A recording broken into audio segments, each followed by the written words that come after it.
This is the Lone Crater YouTube. We hope this video helps. In this video, I will show how to iron a full sleeve shirt, updated. Start by setting your iron to the fabric's recommended setting and fill the tank with clean water if needed.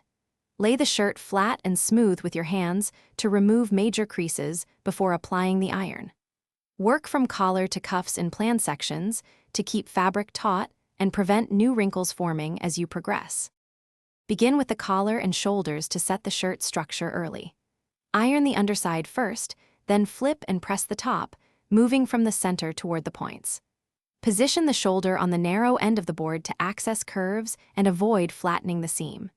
Use steam on stubborn creases and lift rather than drag the iron to prevent stretching fabric along the shoulder line. If you are finding this helpful, please subscribe and like the video to support more content.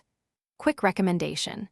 The Echo Dot smart speaker brings tunes and timers to your ironing routine, making chores feel a bit more fun and efficient.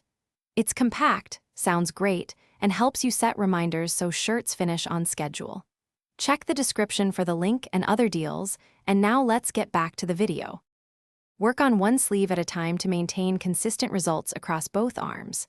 Lay the sleeve flat and align the seam down the middle to guide straight ironing from shoulder to cuff. Use long, smooth strokes and apply steam on tough lines, paying special attention to the cuff and placket. When you move to the shirt body, iron panels methodically from top to bottom so the whole garment looks crisp and even. Thanks for watching. Consider subscribing if we helped you.